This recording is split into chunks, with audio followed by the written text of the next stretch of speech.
हमने आसमान को पिछले हफ्ते वाहन छोड़ा था जब उसने उन दो लड़कियों को पकड़ लिया था उस कमरे से जिससे लार्ड टेकफर की लाश को खिड़की से नीचे फेंका था।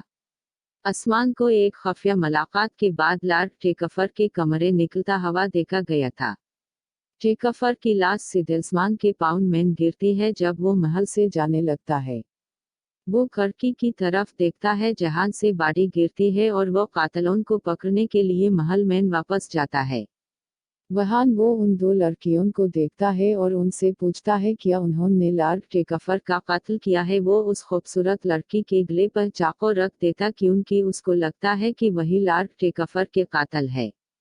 इतने में कोई आसमान के सर पर पीछे से वार करता है और वो बेहोश हो जाता है और जमीन पर गिर जाता है।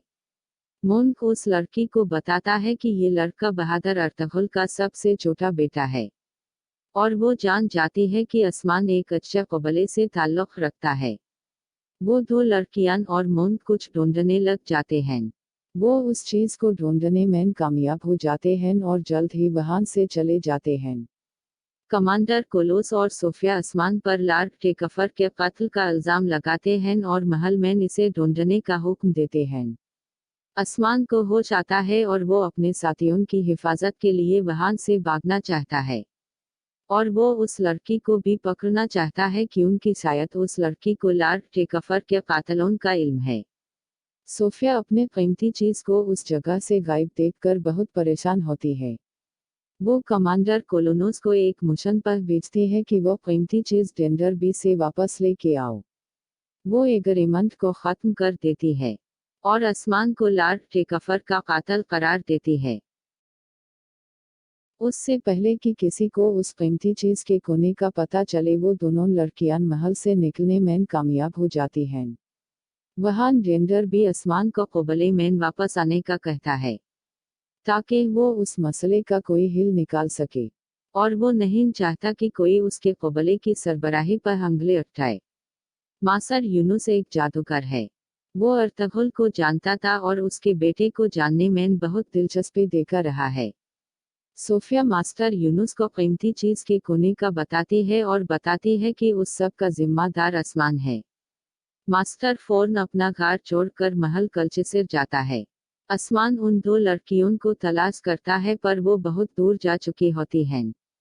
मोन्क लड़कियों के साथ नहीं जाता और महल में ही रखता है। वो आसमान को लड़कियों को तलाश करता देख के हैरान हो जाता है। आसमान को उस लड़की के चेहरे का हर अंदाज याद होता है। मोन्क इसे बताता है कि जिन लड़कियों को वो ढूंढ रहा है वो निबुडाका से आई थीं और वो शहर से बाहर रहती हैं। कबीले के गेट के पास पर्सन और एक गुल कपड़े दो रही थीं कि वो सिपाहियों को कबीले की तरफ आता देखती हैं। डेंडर बे और बुमसे कबीले वालों को बताते हैं कि ये महल सोगुत की जमीन पर है और काई कबीला इसे फतह करेगा और उस पर झंडा लहराएगा। वो अमन चाहते हैं लेकिन उन्हें सिर्फ मुखालफत मिली। कबीले का एक सरदार समसा बे मानता है कि उन्हें नागरिमंत करने की बजाय लड़ना चाहिए अपने हक के लिए। अलीसिर बे भी वहां आता है और मीटिंग का हिस्सा बनता है। उससे पहले कि मीटिंग खत्म हो बरसने वहां पहुंचते हैं और बताते हैं कि डेंडर बे की बेटी को अगवा कर लिया गया है और आसमान को उसकी जिंदगी के बदले में मांगा है। डेंडर बे अपने साथियों को तैयार करता है जंग के लिए। बुमसी और समसा बे को भी अपने साथ लेता है अपनी बेटी को वापस लाने के लिए। दूसरी तरफ आसमान और उसके साथी एगुल को महल में लाता देखते हैं और एक ऐलान सुनता है कि आसमान अपने आप को उनके हवाले कर दे वरना वो एगुल को मार देंगे। एगुल आसमान से मुखाताब होती है कि वो सामने मत आए। आसमान किस्म का कर कहता है कि वो उस महल को उन सब का कब्रिस्तान बना देगा। महल के उस माहौल में डेंडर बे और बुमसी आते हैं और फौरन अपनी बेटी वापस मांगते हैं।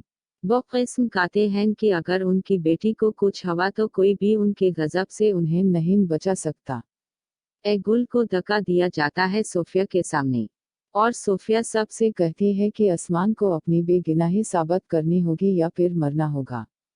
डेंडर बे उन्हें खबरदार करता है कि अगर उसके साथ कुछ भी हुआ तो तर्क के सारे कबीले मिलकर हमारा बदला लेंगे। उससे पहले कि लड़ाई शुरू होते उस्मान सामने आता है और अपनी बेगुनाही साबित करने का मौका मांगता है।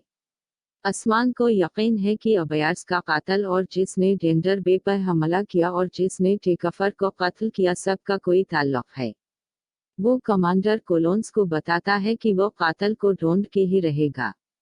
दूसरी तरफ सोफिया कोई मंसूबा बना रही है। इसे लगता है कि उस्मान जानता है कि उसके कीमती चीज कहाँ है, इसलिए वो इसे जाने देती है क्योंकि वो इसे उस कीमती चीज तक ले जाएगा। उस्मान के साथी उस्मान के खाने वाले प्याले में दरवाजे की चाबी रख देते हैं। उस चाबी से उस्मान वहां से निकलने में कामयाब हो जाता है, लेकिन सोफिया के सिपाही इसका पीछा कर रहे हैं। उस्मान के साथी इसका वहां आने का इंतजार कर रहे हैं।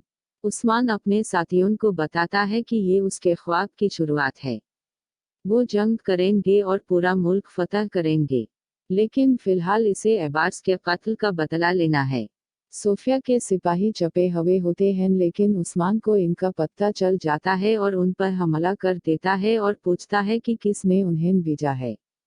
बहुत पूछने पर वो सोफिया का नाम बताते हैं। उस्मान को सोफिया के सारे मंसूबे का इल्म हो जाता है और वो जान जाता है कि सोफिया को पता है कि टेकफर का कत्ल उस्मान ने नहीं किया है और वो उस कीमती चीज के लिए इसका पीछा कर रहे हैं। कुछ फासला तय करने के बाद उस्मान और इसके साथी नेबुडाका पहुंचते हैं उन लड़कियों को तलाश करने, लेकिन वो लड़के खुद उसको तलाश कर लेती है। उस दफा वो नन के लिबास में नहीं बल्कि तर के लिबास में होती है। वो उससे उसके साथ इसके गाउन चलने का कहती है।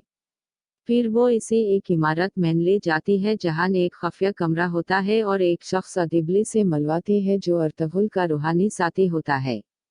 उस्मान उसकी कहानियां सुनता है और याद करता है जो इसके वालिद ने इसे सुनाई थीं। वो उससे मिलकर बहुत खुश होता है।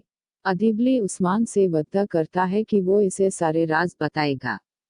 अदिबली देखता है कि उस्मान उस लड़की को अजीब निगाहों से देख रहा है। वो उस्मान को बताता है कि वो उसकी बेटी है और उसका नाम बाला है। वो जान जाता है कि उस्मान दिलचस्प निगाहों से बाला की तरफ देख रहा है। Subscribe my channel for more videos.